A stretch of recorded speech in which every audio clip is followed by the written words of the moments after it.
Welcome back to the Beecommercer Daily Buzz. It is Friday, August 14th, 2026. Today's theme is clear. Social commerce is no longer a side experiment.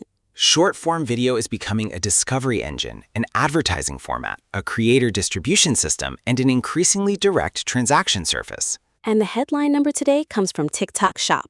TikTok Shop's U.S. gross merchandise volume increased 103% year-over-year to $11.8 billion in the first half of 2026. eMarketer now expects U.S. TikTok Shop sales to reach $23.41 billion for the full year. That would still make TikTok Shop much smaller than Amazon or Walmart. But the growth rate changes how brands should think about the platform. TikTok is not simply creating attention and sending the customer somewhere else. It is building commerce infrastructure around the moment the video creates product interest. Social advertising budgets are moving in the same direction. Roughly 1 in every 5 U.S. digital advertising dollars is expected to go towards social video this year. And social networks could capture more than 3 in every 10 advertising dollars of any kind by 2027. That means discovery, entertainment, advertising, and commerce are getting closer together. Creator advertising is also showing why trust matters inside that system. An Agential analysis looked at $130 million in meta advertising spend across 65,000 ads. Partnership ads carrying the creator's handle delivered a 19% higher click-through rate. Conversion rate was 10% higher. And customer acquisition cost was 5% lower than the same creator content running from the brand account. So the creator is not just producing the video. The creator's identity is part of the media asset. The audience already knows the person's style, voice, and credibility. The brand gets access to some of that existing trust. But creator performance is not as simple as finding one good influencer. In the purchase-focused subset of the analysis, only about 20% of tested ads became winners. And winning ads began to fatigue after around 36 active spend days on average. That means brands need a pipeline. Creator sourcing, Briefing, rights management, testing, paid amplification, fatigue monitoring. and then another round of creative. Creator marketing is becoming a repeatable performance system. Another important lesson is not to confuse copying platform formats with understanding the platform. A popular hook can attract attention for a second. But relevance is what makes someone keep watching.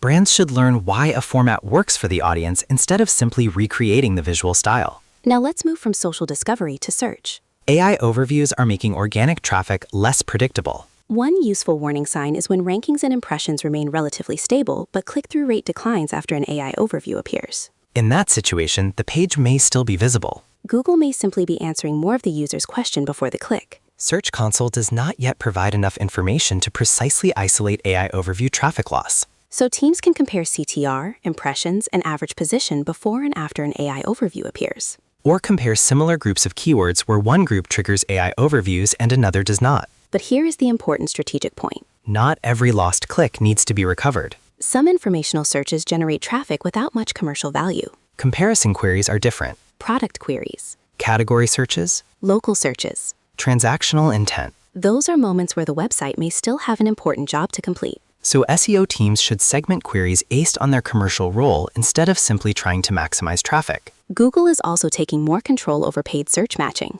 Beginning in late September, Google plans to remove campaign-level language targeting from search and the search inventory of Performance Max. Search and AI Max will increasingly use the language of the creative and landing page together with Google's understanding of the languages the user knows. For multilingual advertisers, that means input quality becomes more important. Landing page language, Creative language, conversion data. and the commercial logic behind the campaign. Platforms are taking more responsibility for deciding who sees what. Advertisers need to make sure the inputs deserve that automation. Now let's move behind the storefront. One of the most useful ideas in today's newsletter is that growth often breaks workflows before it breaks servers. The website can remain online and continue accepting orders while the operation behind it begins struggling. Customer service starts using spreadsheets. Fulfillment handles exceptions manually. Finance has different information from the support team. Returns depend on knowing the right person to contact. This creates an important distinction. Infrastructure scalability versus workflow scalability. Infrastructure scalability asks whether the platform can process more traffic, SKUs, and transactions. Workflow scalability asks whether the company can handle more activity without creating more confusion. At low volume, manual workarounds can survive. At higher volume, they become labor cost, slower service, and margin erosion. And this is particularly relevant for social commerce. Imagine a creator video suddenly generating 5 times the normal demand for one product. Marketing celebrates. But then the product goes out of stock. Ads continue running. Support does not know the delivery timeline. returns increase. And the profitable campaign suddenly becomes an operational problem. That is why brands need to connect the creator and content calendar with inventory, fulfillment, returns, and customer service capacity. Personalization has a similar execution gap. 63% of organizations in one report say personalization is a major priority or already part of how they operate. But 39% say they failed to act on findings from previous tests. And 62% have not aligned around one audience strategy. That sounds less like a technology problem and more like an ownership problem. A test can produce an insight. Somebody still needs to own what happens next. Media measurement also becomes more important as social platforms expand outside their core environments. Double Verify has expanded measurement to TikTok's Pangle network across 48 markets. TikTok says Pangle reaches more than 400,000 apps. That means an advertiser is not simply buying the familiar TikTok feed. They need to understand where the advertisement appeared, Whether it was viewable, whether the surrounding content met brand requirements. and ultimately whether that inventory contributed to the business outcome. Finally, today's newsletter also touches on credibility in AI-generated content.